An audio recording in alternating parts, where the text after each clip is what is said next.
I stood in the middle of the warehouse, the smell of old wood mingling with a faint whiff of machine oil, the space stifling as if it wanted to swallow me whole. The machinery hummed steadily, like the heartbeat of a tireless machine. Denver was colder than usual today, the October chill seeping through my worn-out jacket, making me shiver slightly.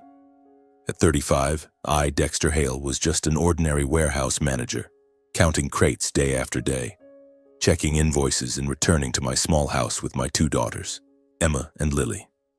My life now was nothing but repetitive days, colorless and hopeless, ever since Lena, my wife, left forever more than a year ago. Her death was like a knife wound deep in my heart, leaving a void that could never be filled. I lived for the kids, for responsibility, but sometimes I wondered if I was truly living or just existing. That day I was jotting down figures, the ballpoint pen gliding over the paper as I tried to focus on the lifeless numbers. Suddenly a phone ring pierced the air, sharp and persistent, cutting through the warehouse's quiet. I frowned, thinking it was mine, but my pocket was empty. The ringing continued, as if urging me, demanding my attention. I stopped writing and stepped over the stacks of wooden crates following the sound. It was coming from a black bag lying carelessly on the chair, the bag belonging to Riker, my younger brother, who had forgotten it that morning when he stopped by the warehouse to borrow a few things. Riker, my 31-year-old brother, had always been the center of attention in the family. An insurance agent, eloquent and charming, always showing up in a crisp suit and a confident smile. He was favored by our parents from a young age, as if his light was enough to overshadow all my efforts. Riker was careless, always forgetting things everywhere, a wallet, a set of keys, and now an entire phone. I shook my head, telling myself I'd just take the phone out to silence it and then call him to come back for it. But when I unzipped the bag and picked up the sleek iPhone, my heart stopped. On the screen, Lena's face appeared clearly. Lena Hale, the wife who had left me forever. That face, deep brown eyes, a gentle smile like autumn sunlight, golden hair shimmering, like a cold blade slicing across my chest. I stood frozen, my hands trembling, the phone nearly slipping from my grasp. My breathing grew heavy, as if the air in the warehouse had suddenly thickened. Lena was dead. I had stood by her coffin, holding Emma and Lily, seeing her one last time before the earth covered her. So why was her face appearing on Riker's phone screen in an incoming call saved under the name Hazel? I stood there, paralyzed, as if time had stopped. For the past year I had tried to move on, even if just existing. After Lena left, I became quieter, more withdrawn, like a faint shadow in my own home. I buried myself in work, caring for the kids, trying not to let the pain consume me. But every night when Emma and Lily were asleep, I sat alone in the living room, staring into space, trying to recapture Lena's image in memories that were starting to fade. I never thought I'd see her again, at least not like this, on the screen of a stranger's phone. The ringing persisted, urging me to do something. I took a deep breath, trying to compose myself. Maybe it was just a mistake. Maybe Riker had used the wrong photo. But deep inside, a sense of unease began to smolder like a small ember burning quietly. I pressed the answer button, my voice dry as I spoke. "Hello?" On the other end was a woman's voice, soft but unfamiliar. "Riker? Where are you? I've called several times." I froze. This voice, it wasn't Lena. It was similar but not. Lena had a special way of enunciating, a slight huskiness that was seductive when she laughed. This voice was smoother, younger. And then, like a bolt of lightning, I realized it was Hazel, Lena's identical twin sister who was dating Riker. "Hazel, it's Dexter here," I said, my voice faltering as I tried to stay calm. "Riker left his phone at the warehouse." "Oh, Dexter." Hazel laughed, her voice light and carefree. "I'm sorry, I thought it was Riker. He's always forgetting things, right?" I nodded, even though she couldn't see. But my mind was stuck on the image on the screen. That wasn't Hazel. I knew it.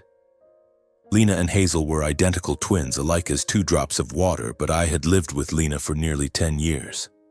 I knew every little detail on her body, the faint scar on her neck from when she fell off her bike as a child, the tiny mole by her left ear that she often hid with her hair. The image on the screen had both those marks. It was Lena, not Hazel. "Dexter, are you still there?" Hazel's voice pulled me back to reality. "Yeah, I'm here," I replied, trying to sound normal. "I'll tell Riker to come back for the phone." "You? How are you?" "I'm fine, thanks. How about you? How are the kids?" Hazel asked sincerely. But I couldn't focus on her words. My head was spinning with questions. Why had Riker set Lena's photo as the contact picture for Hazel? Was it just a silly mistake, or was there something I didn't know? I ended the call with a few polite remarks, but my hand still gripped the phone tightly. A bold and dangerous thought flashed through my mind. I looked down at the screen, now locked. Riker was always simple with things like passwords. I tried entering his birthday, August 15th, 1994. The screen lit up. As I suspected, he never changed his habits. I opened the photo gallery, not knowing what I was looking for, only that I needed answers. And then I saw them, the pictures I wished I had never seen. Lena, in the green dress I bought her for her 30th birthday, standing next to Riker. They were smiling hand in hand, eyes locked as if the world held only the two of them. Another photo, them sitting on a sofa in a coffee shop. Lena leaning her head on Riker's shoulder, her smile radiant. I scrolled through each one, each invisible knife stabbing my heart. Lena, my wife, the woman I loved more than life itself, had been with my brother, behind my back. I didn't know how long I stood there until hurried footsteps snapped me out of the nightmare. Riker appeared at the warehouse door, suit still crisp, confident smile as always. "Bro!" I forgot my phone. "Thanks for holding on to it," he said, his voice casual as if nothing had happened. I looked at him, my hand still clutching the phone. "Riker," I said, my voice low and trembling. "Explain. Why is Lena's photo in your contacts under Hazel's name?" The smile on Riker's face froze just for a second, but I saw it clearly. He quickly regained his composure, laughing loudly. "Oh man, bro, what are you thinking? That's Hazel. They're identical twins. It's normal for them to look alike. You're overreacting." "Don't lie to me," I growled, stepping closer. "I know Lena. I know every detail about her. That's not Hazel. And I've seen the photos, Riker. You and Lena. Explain." Riker took a step back, his eyes flickering. You're paranoid, Dexter. Lena's gone. You think I could do something with my sister-in-law? Come on, give me the phone. I have to go." I held the phone tightly, unmoving. "You slept with my wife, didn't you?" I nearly shouted, my voice echoing in the empty warehouse. "You betrayed me, Riker." "Enough," Riker cut in, his voice ice cold. "You're tired from raising the kids alone, so now you're dumping it all on me, right? Don't go crazy over some old photos. Give me the phone, Dexter." He snatched the phone from my hand quick as a gust of wind and turned to walk away. I stood there motionless, watching Riker's back disappear behind the door. My heart pounded, a pain deeper than before, the pain of betrayal.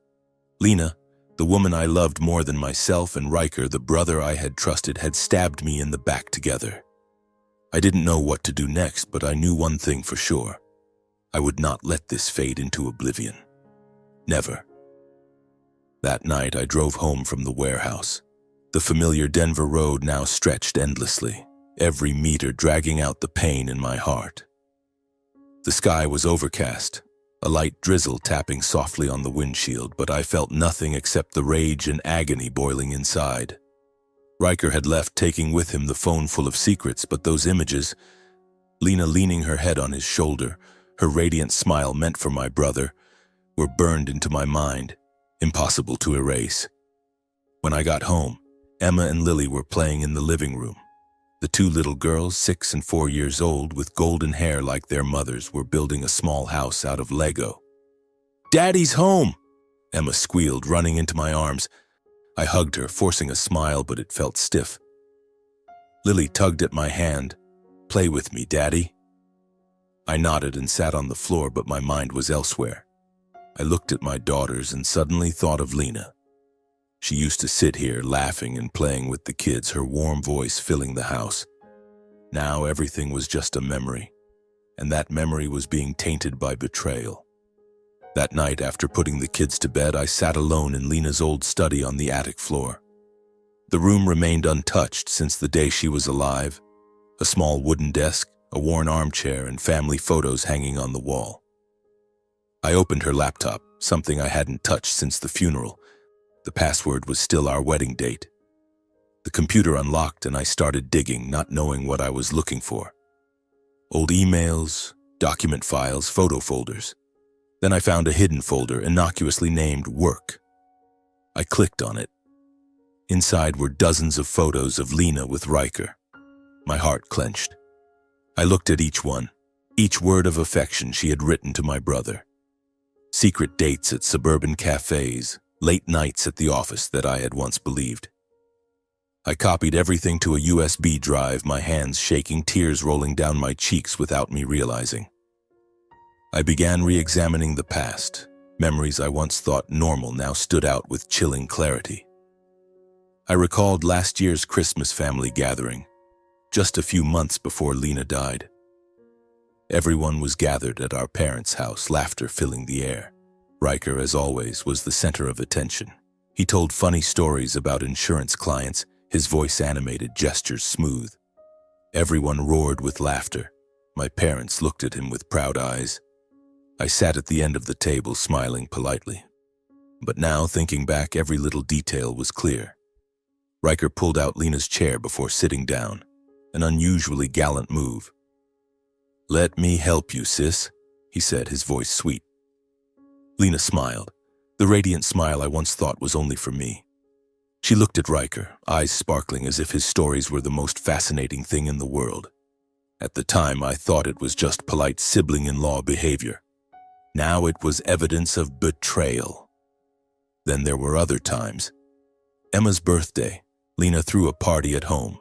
Riker arrived late, carrying a bouquet of deep red roses. "For my beautiful sister-in-law," he said with a wink. Lena blushed, accepted the flowers, and gave him a quick hug. I stood there holding a glass of water, thinking it was just a friendly gesture, but now I saw the look they exchanged when they thought no one was watching. A lingering gaze, full of meaning, like a whispered conversation without words.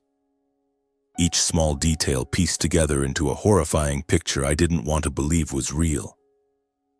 The times Lena came home late, claiming company meetings. The secretive phone calls she took on the balcony. I once asked, "Who was that?" And she laughed it off. "Just an old friend, don't worry." I believed her because I loved her. How foolish and complacent I had been. The following days were hell. I still went to work, still smiled at the kids, but inside me raged a storm. Every time I thought of Riker, revulsion surged. The little brother I had protected since childhood, the one I always yielded to because he was the baby. Now I could no longer look at him the same way. Every smile of his was fake, every word a lie. Every night I couldn't sleep. I stayed up with the USB full of evidence, eyes stinging but my mind unnaturally alert. Every morning I drove Emma and Lily to school smiling at them, but that smile was only a shell. Inside I was smoldering ash. I needed answers, needed someone to confirm I wasn't going mad, and the only person who could help me now was Hazel. After 5 days of torment, 5 days of turning memories over and over, wondering if I was destroying myself, I called her. Hazel's voice on the phone was still light and carefree. "Dexter, what's wrong?"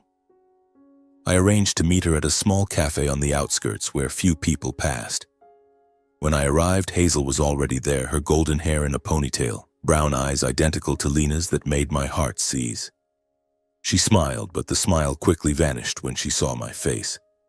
I need to ask you about Riker," I began, my voice hoarse. I placed the USB on the table and pushed it toward her. "Open it. Look and tell me what you know." Hazel frowned, plugged the USB into the laptop she had brought. Her face paled as the photos appeared, Riker and Lena hand in hand, embracing intimately. She scrolled through them, hands trembling. This is Lena. With Riker? Her voice broke, tears streaming down. I didn't know. I swear I didn't know. I looked at her, trying to stay calm. How long have you and Riker been dating? 3 months, Hazel whispered, wiping her tears. But there were strange things, Dexter. Sometimes he called me Lena. At first I thought it was because we look alike, a slip-up. But now... She paused, eyes frantic. Once he hugged me and whispered, Lena, I miss you so much. I pushed him away, asked what was wrong, and he laughed it off. Just a mistake, you look so much like her. I believed him, but now I'm not sure. She and Riker... Hazel burst into sobs, shoulders shaking. I placed a hand on her shoulder to comfort her, but I was breaking too. Hazel didn't know. She was a victim, just like me. That afternoon, I drove to my parents' old house 2 hours from Denver. The familiar road, the tall pines, but today everything felt heavy. The 2-story wooden house appeared, smoke curling from the chimney, the scent of baking drifting in the wind. My parents still lived there, as if nothing had changed. I parked, took a deep breath, and walked in feeling like I was entering a courtroom. Mom opened the door. Her smile faded the moment she saw my face. Dexter, you're here so suddenly? Dad stepped out from the living room, newspaper in hand. Come in, son, stay for dinner. Dinner unfolded in oppressive silence, broken only by the clink of cutlery against porcelain and Dad's slow chewing. Riker wasn't there, thankfully, because I wasn't sure I could restrain myself if I had to see his fake smile. The smell of roast meat and mashed potatoes filled the air, but I couldn't swallow a bite. My stomach twisted as if an invisible hand were squeezing it. I waited until Mom finished clearing, the last plate placed in the sink, the rush of water sounding like rain against the window. Dad settled back into his old armchair, black coffee in hand, eyes fixed on the evening paper. I took a deep breath, stood and walked into the living room. I need to talk about Riker and Lena, I said, my voice rough from sleeplessness and pent-up rage. Dad set his coffee cup on the oak table with a sharp clack. His hand trembled slightly, the liquid sloshing, a few dark drops staining the white tablecloth. Old story, Dexter. No point digging it up. His calm was terrifying. Mom came in from the kitchen, drying her hands on her floral apron, eyes averted. That's right, son. Lena's been gone a year. Why stir up the past? Her voice was cold, as if discussing the weather. I stood there, heart pounding. They knew. They had known all along. So it's true, I said, voice shaking with shock. You knew Riker slept with my wife. You knew he flirted with and cheated with his brother's wife. And you never said a word to me, never stopped that piece of trash? The moment I finished, Dad shot up, his armchair scraping back with a screech. His face flushed red, veins bulging on his forehead. How dare you speak of Riker like that? He's your brother. He jabbed a trembling finger at my face. You've lost your mind. Lena's been dead over a year, and now you drag up old dirt to blame your little brother? Mom chimed in, her eyes not remorseful, angry. Every man has his weak moments, she shrieked. You're partly to blame. If you knew how to keep your wife, this wouldn't have happened. I stood frozen as if slapped across the face. Keep my wife? You're saying I should have kept her after she slept with my brother? When did you find out? Before Lena died? While I was holding her coffin and crying? Dad stepped forward, grabbed my collar, yanked my face to his. His breath reeked of coffee and stale tobacco. Listen, Dexter. You're the eldest. You keep the family's honor.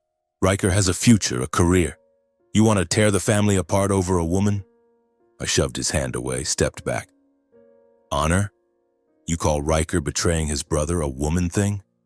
You've always been like this. Riker can do no wrong. Childhood memories flooded back vividly. When I was 9, I broke Mom's favorite porcelain vase.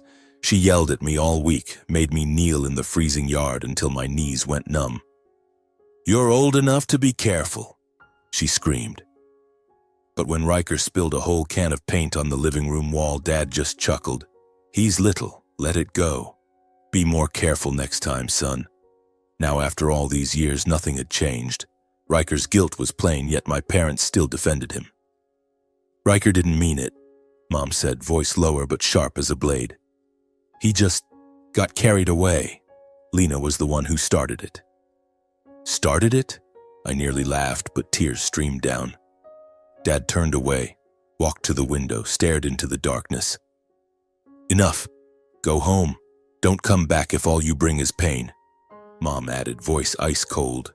And don't make a scene. You'll embarrass us in front of everyone.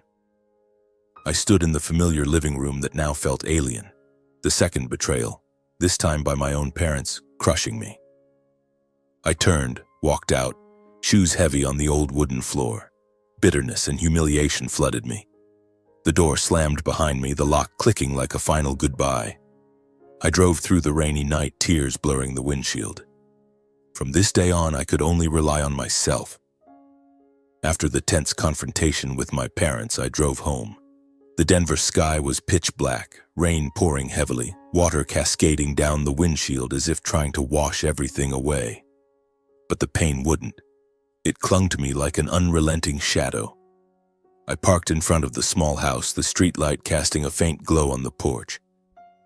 Emma and Lily were at the neighbors. I had asked her to watch them because I didn't want the kids to see their father like this. I stepped inside, closed the door, and silence enveloped the space. The house was empty, cold, just like my heart. I collapsed onto the sofa, hands clutching my head. My mother's words echoed in my ears. If you knew how to keep your wife, this wouldn't have happened. Keep my wife? I had kept her. I had loved Lena with all my heart, stayed up all night when she was sick, worked overtime to provide for the family. And all I got in return was betrayal from the people closest to me. Riker, Lena, and now my parents. I felt more alone than ever, like an outcast in my own family. Unable to sit still, I stood and climbed to the attic, Lena's old study. I turned on the light. The dim yellow glow illuminated the cluttered documents. I began searching more thoroughly for any clue, anything to explain why my wife had betrayed me like this. I pulled open drawers, rifled through old files, tax papers, and then a thick brown envelope tucked in the deepest corner. I opened it, hands trembling slightly. Inside was a life insurance policy. Insured Dexter Hale. Amount $2 million. Beneficiary Lena Hale. My signature at the bottom. But I froze when I looked closer. The handwriting wasn't mine. It was similar but with unfamiliar loops, as if someone had tried to imitate it. I had never signed, never agreed to any policy beyond basic family health insurance. My heart pounded, cold sweat breaking out. What was this? Who did this? I sank to the floor, the policy slipping from my hand. Lena's image flashed in my mind, her gentle smile, her words of love. But now everything was stained black with doubt. I needed verification. Immediately. I grabbed my phone and called Miles, my childhood friend now working at the same insurance company as Riker. We had grown up together in the old neighborhood, shared youthful dreams. Miles was the only person I still trusted. Miles, I need your help, I said bluntly when he picked up, my voice hoarse from sleeplessness and stress. Dex, what's wrong with your voice? What happened? Miles sounded worried. I'm sending you a copy of an insurance policy. Check the internal records for me. It's in my name, but I never signed it. I photographed the policy and emailed it. Miles was silent for a moment, then his voice turned grave. Give me 5 minutes. I paced the room, heart drumming. Those 5 minutes felt like a lifetime. Finally, Miles called back. Dex, this policy was filed 3 weeks before Lena died. Broker, Riker Hale. Your signature. I'm not sure, but the system logged it as valid. You're positive you never signed? Positive, I whispered, voice shaking. Thanks, Miles. I hung up and slumped into the chair. 3 weeks before Lena died in that car accident. The accident police ruled as losing control on a slippery road. Now everything was starting to connect, but I needed more proof. I opened Lena's laptop again. I dug deeper and found an anonymous folder, password protected with Riker's birthday. Inside was a chain of emails from an unfamiliar account. Just the right timing and no one will suspect a thing.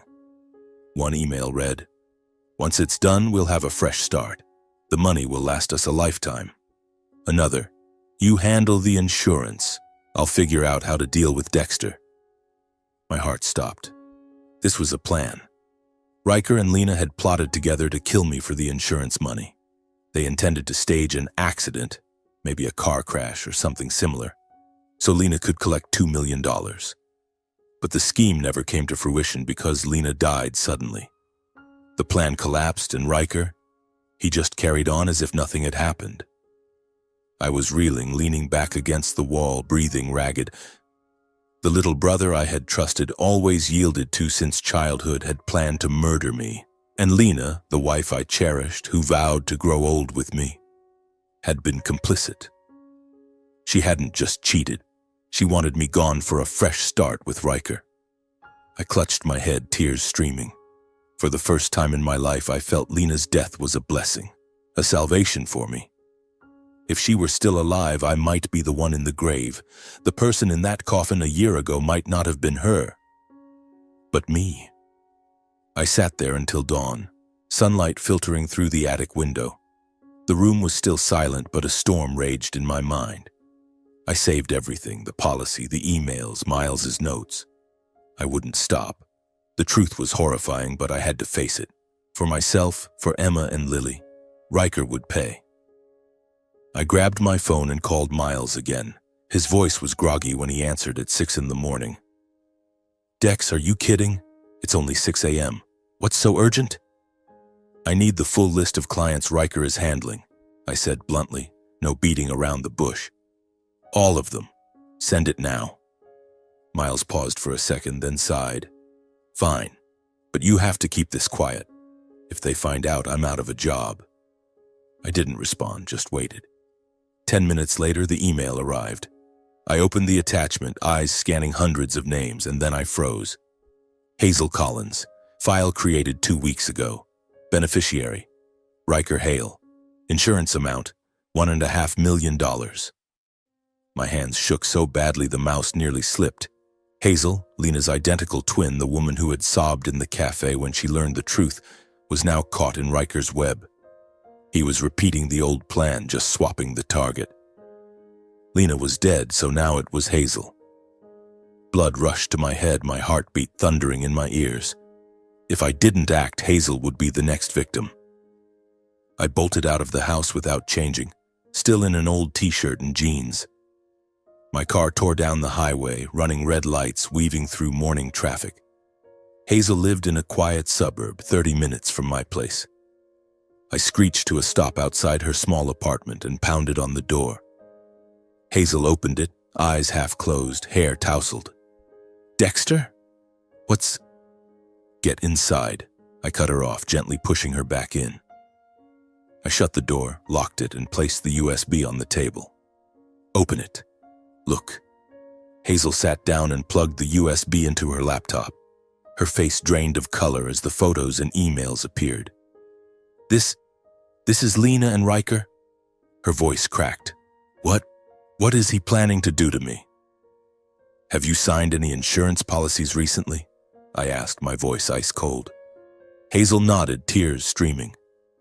Last week, Riker said it was to secure our future. He told me if anything happened to me, he'd take care of our future kids. She buried her face in her hands. I was so stupid. I thought he loved me. I gripped her hand tightly. Listen to me. Plan. He and Lena tried to kill me for the insurance money. Now it's you. But we'll stop him. Hazel looked up, eyes red but flashing with resolve.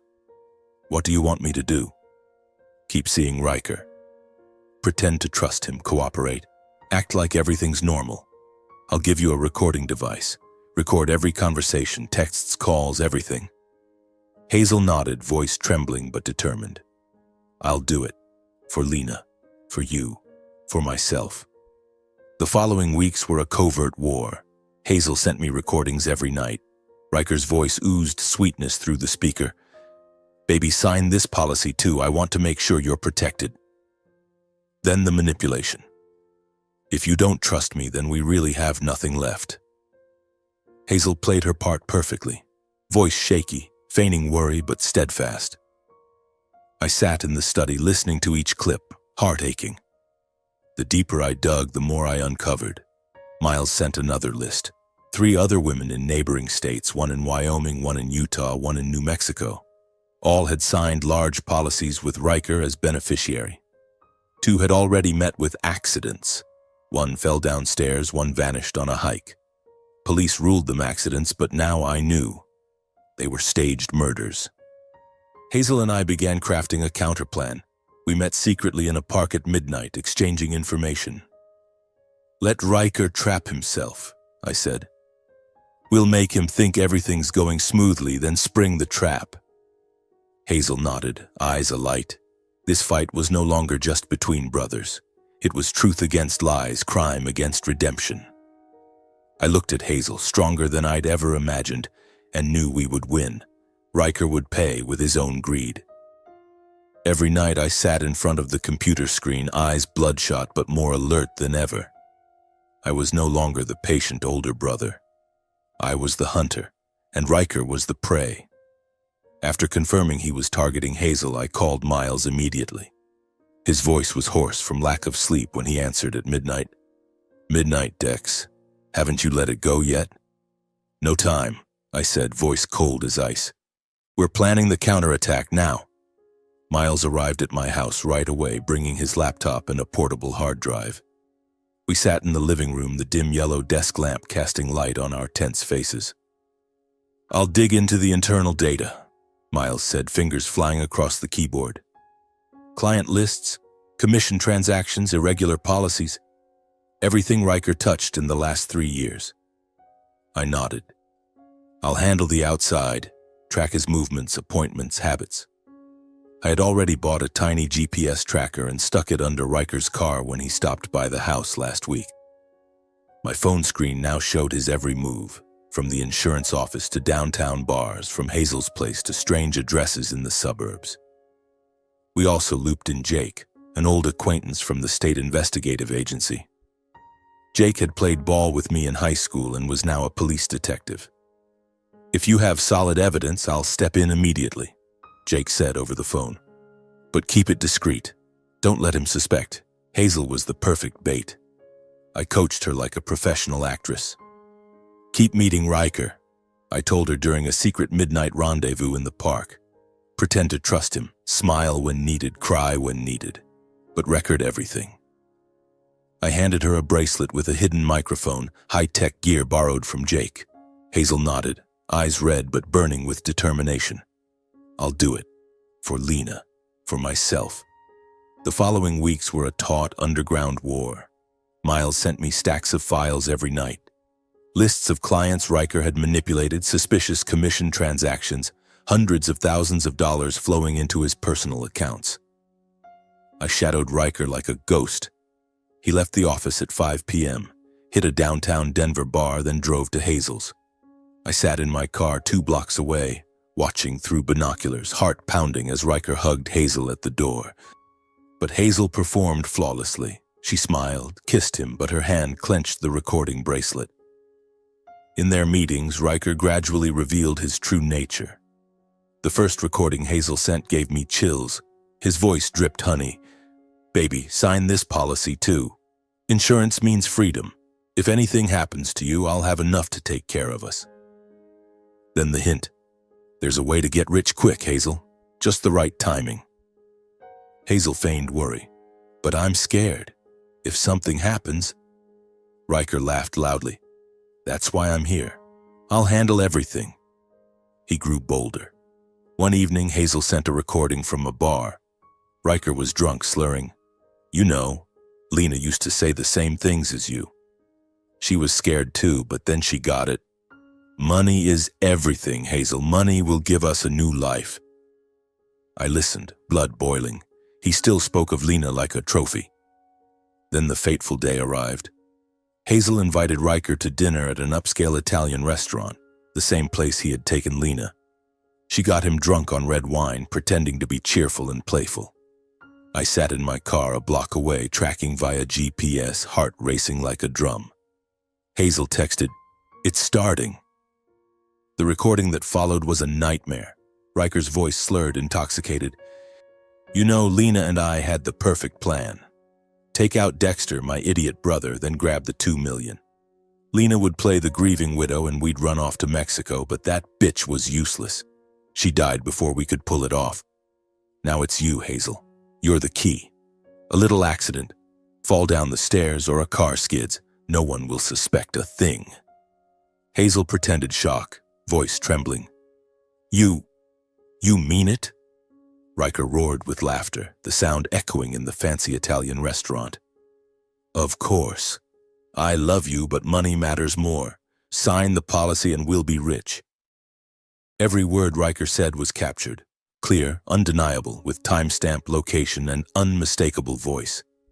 Hazel left the restaurant soon after, claiming a headache, leaving Riker drunk and alone with the wine bill. She sent me the file at 11:47 p.m. with the message, "It's done. I'm safe." I sat in the car, hands shaking as I listened. This wasn't just a confession of infidelity. This was a confession of conspiracy to murder. I called Jake, the old detective friend, voice urgent. "Jake, I have proof." Recording of Riker admitting the whole plan to kill me with Lena, and now repeating it with Hazel.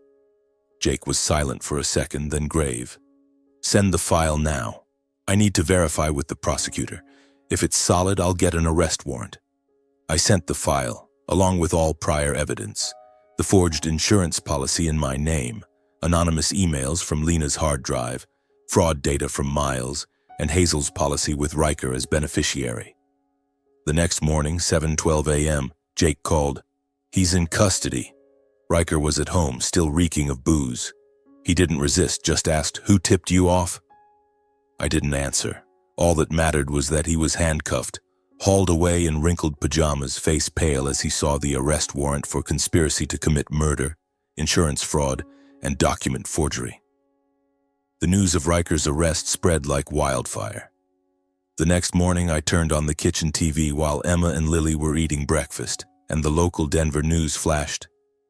Insurance agent Riker Hale arrested for large-scale fraud. Footage showed him in handcuffs, his once crisp suit now wrinkled, face pale under the reporter's camera flashes. I switched it off quickly before the kids could see, but out there the world was in uproar. My phone buzzed nonstop. Miles called first. "Dex, you seen it? Crown Life is in chaos. My boss called an emergency meeting." Then Jake. 3 more victims from Wyoming and Utah reached out. They confirmed Riker tricked them into fake policies. I sat down, hands trembling. Everything Hazel and I had gathered was now part of a much bigger puzzle. Miles worked relentlessly. He sent me a lengthy email, a list of fraudulent records in Crown Life's system, over 20 cases from Colorado to Nevada. "Riker is the key link," Miles wrote. "He's connected to a transnational ring. They stage accidents, fake death certificates, and cash in on insurance." I read it and felt chills. The names, Sarah from Salt Lake City, fall downstairs, Maria from Cheyenne, car crash, were now clearly Riker's victims. The media exploded. The Denver Post ran a photo of Riker being escorted, headline, "Insurance Genius or Serial Killer." Public outrage surged. Riker had once been honored as Employee of the Year at an industry conference, beaming beside a golden trophy. Now that smile was replaced by eyes darting away under a police cap. The trial came 3 months later, public and swarming with hundreds of reporters. The Denver District Courtroom was packed. Hazel and I sat in the witness row, hands clasped tightly. Riker entered in an orange jumpsuit, hair cropped short, stripped of his usual confidence. He kept his head down, avoiding my gaze. The prosecutor read the charges: financial fraud, document forgery, conspiracy to murder for profit, dozens of counts. Hazel testified first. Her voice shook but was clear. "Riker convinced me to sign a $1.5 million policy. He said it was for our future." She played the recording, Riker's slurred voice in the Italian restaurant. "Lena was useless, died before we could pull it off. Now it's you, Hazel." The courtroom fell dead silent, then erupted in murmurs. I took the stand next. I told everything. The forged policy in my name, the anonymous emails, the plan to kill me for $2 million. "He's my brother," I said, voice choking, "but he was willing to murder me for money." Riker looked up for a second, eyes flashing hatred, then dropped his head. The jury deliberated for just 3 hours. "Guilty," the foreman announced. 25 years imprisonment, forfeiture of all illicit assets. The gavel struck, echoing. Reporters rushed out, flashes popping nonstop. Hazel hugged me, sobbing. I closed my eyes, not triumphant, just empty. Outside the courthouse, a light Denver rain fell. I stood under the overhang, watching the crowd disperse. Justice had been served, but I no longer had a family. My parents didn't show up. Riker was locked away. Lena was gone. Only Emma and Lily remained, the reason I kept going. Miles clapped my shoulder. "You did it, Dex." I nodded, but inside I knew. This wound would never heal. Riker paid the price, but I had lost everything. The trial ended, and I drove home along the familiar Denver road, light rain still falling, blurring the windshield. The car radio played the news. Riker Hale, 31, sentenced to 25 years for insurance fraud and conspiracy to murder. The announcer's voice was steady, but every word cut like a knife into my heart. The next morning, the story was everywhere. I opened the front door to find reporters crowding the porch. Camera flashes popped relentlessly, microphones thrust in my face. "Mr. Hale, any comment on your brother's sentence? Did you know about the fraud ring beforehand?" I slammed the door, drew the curtains, but the knocking persisted. My phone rang nonstop, old friends, co-workers, even strangers. I turned it off, slumped to the floor, and clutched my head. My family had become the center of public scrutiny. On the TV screen, clear footage showed my parents standing in front of the old wooden house. A Coosa reporter shoved a microphone at them, camera lights highlighting the weary lines on my father's face. He tried to keep his voice steady, but it trembled. "Riker is just a victim. He got pulled into a fraud ring. The boy is good. He only wanted to help the family." My mother stood beside him, eyes red, voice choking. "It was Dexter who stirred up old dirt and tore this family apart. If he had kept quiet, Riker wouldn't be in prison." I froze in front of the screen. They were blaming me. Not a word of remorse. Not an apology for knowing about Riker and Lena all along. Just defense, just denial. I turned off the TV, but the image burned into my mind. I drove to my parents' house that afternoon, the only meeting after the trial. The house was the same. The scent of baking wafting from the kitchen, classical music on the radio. But the atmosphere was colder than ice. My parents sat in the living room, not inviting me to sit. I stood there, fists clenched, and began. "I need to talk. About Riker, about what you knew." My father cut me off. "Enough, Dexter. If you hadn't dug up the past, your brother wouldn't be in jail. You're the eldest. Why can't you think of the family?" My mother was colder, voice sharp as a blade. "You've shamed us in front of everyone. Reporters call all day. Are you satisfied now?" I tried to explain. "Riker planned to kill me. He and Lena plotted it 3 years ago. You knew and stayed silent." But my words were drowned out. My father stood, pointing at the door. "Leave. Don't come back if all you bring is pain." The feeling of betrayal a second time, this time by my own parents, crushed me. My entire childhood had been filled with favoritism and injustice, but I never imagined it would last this long. No matter how hard I tried, they always chose to believe and protect Riker, even when his guilt was undeniable. I realized that in this family, blood ties were just a facade. They didn't want the truth. They wanted a scapegoat to preserve their perfect image. I left the house in silence, saying nothing more. My car sped down the highway, tears blurring the glass. I understood there was nothing left to hold on to. Everything was shattered beyond repair. The next morning, I wrote a handwritten letter, short and clear. "Mom and Dad, I've spent my whole life trying to be loved like Riker, but maybe that was never meant for me. From today, I step out of my role in this family. Pretend I never existed. It will probably make things easier for everyone. I will live, not to be forgiven, but to find peace. Dexter." I mailed the letter, changed my phone number, and deleted all contacts. The decision was painful but necessary, to escape that rotting past. That night I held my 2 daughters as they slept, whispering, "Daddy will protect you. Forever." Emma snuggled against my chest, breathing steadily. Lily fidgeted, her tiny hand clutching my index finger as if afraid to let go and lose me. I lay there, eyes wide in the darkness, listening to the wall clock tick.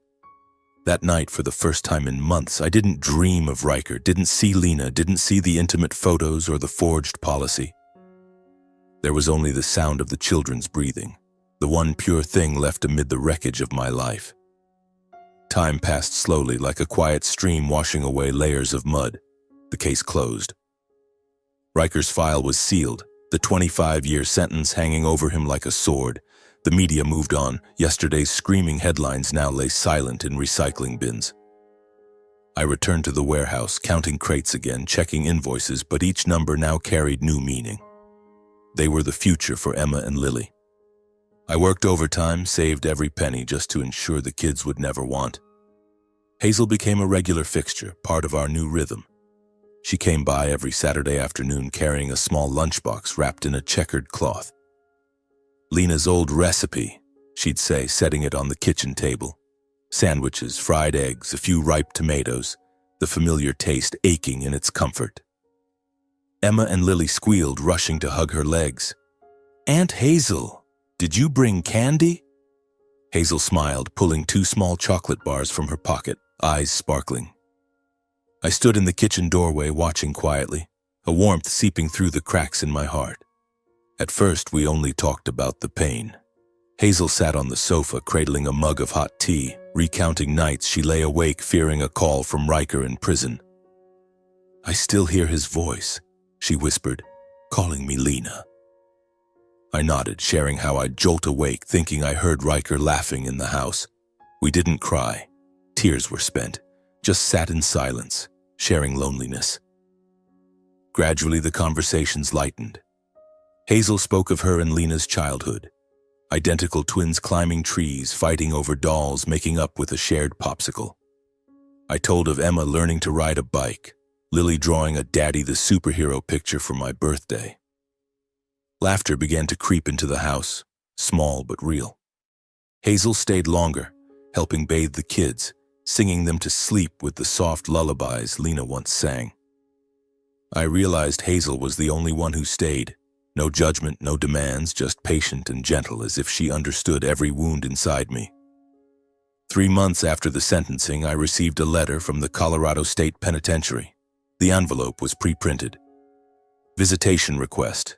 Inmate 47892, Riker Hale. The only handwritten line, "Big brother, one last talk. Riker." I read it over and over, crumpling the paper in my fist.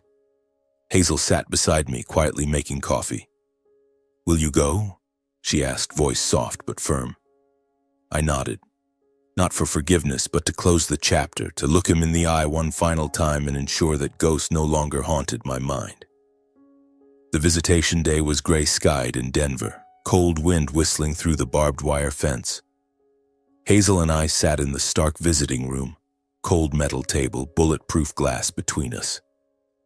Riker was led in, his orange jumpsuit darker than his skin, hair buzzed short, but that smile, unchanged, confident, sneering as if he were on vacation.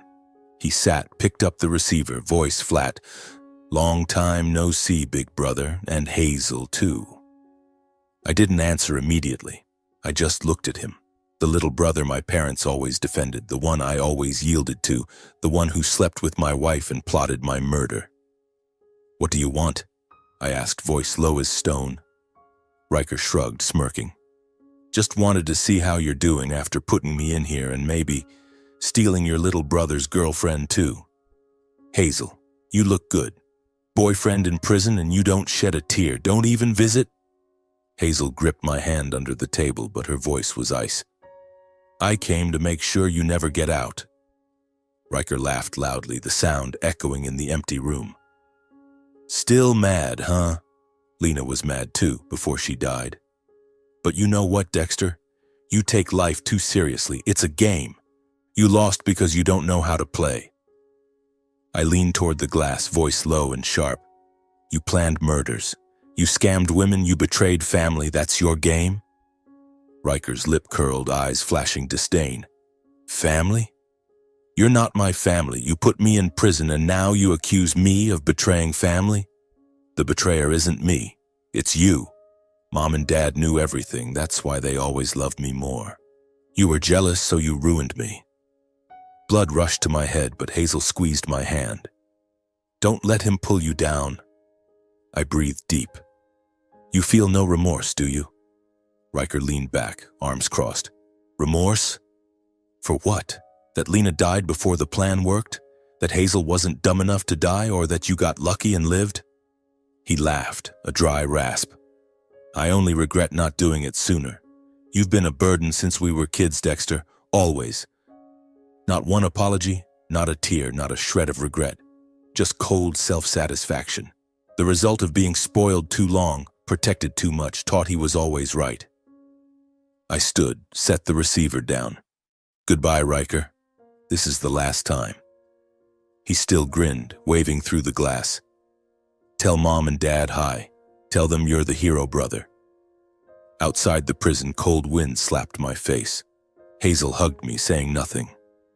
I looked at the gray sky, then at her, the only one still by my side. He hasn't changed, I whispered, and you don't need to change because of him, Hazel replied. You chose the right path. Riker chose prison, that's the end. I nodded. For the first time, the weight felt lighter. Riker felt no remorse, but I had let go. I no longer had a brother. I only had family, Emma, Lily, and Hazel. And that was enough. One July afternoon, I took everyone to Chatfield Lake. Golden sunlight blazed, the water sparkling like silver. Emma and Lily ran across the grass, shrieking with laughter as Hazel taught them to fly a kite. I sat on the picnic blanket, watching Hazel chase the kite, hair streaming in the wind, smile radiant. In that moment, my heart twinged, not with pain, but with a strange, warm feeling. I realized my feelings for Hazel had grown beyond kinship. It wasn't love at first sight, but a quiet undercurrent flowing through the darkest months, nourishing me without my noticing. I hesitated for a long time. Many nights I stood before the mirror, asking if I had the right to start again. Lena was dead, Riker in prison, my parents estranged. I had nothing but empty hands and 2 children. But Hazel, she deserved someone better than a broken man like me. I feared rejecting her would hurt her. Accepting would hurt me. Finally, I chose a quiet evening after the kids were asleep. I called Hazel to the back porch. The moon hung low, breeze cool. Hazel, I began, voice rough. I don't know how to say this, but I've realized I need you. Not to replace Lena, not to fill a void. I want to build a new future with you, for me, for you, for Emma and Lily. Will you want that? Hazel looked at me, eyes shining. She said nothing, just smiled, trusting, warm. Then she nodded, gently placing her hand in mine. No promises spoken, just eyes that said everything. A few months later, I sold the old house. The realtor was surprised when I refused to haggle. I just wanted out fast. That house held too many memories.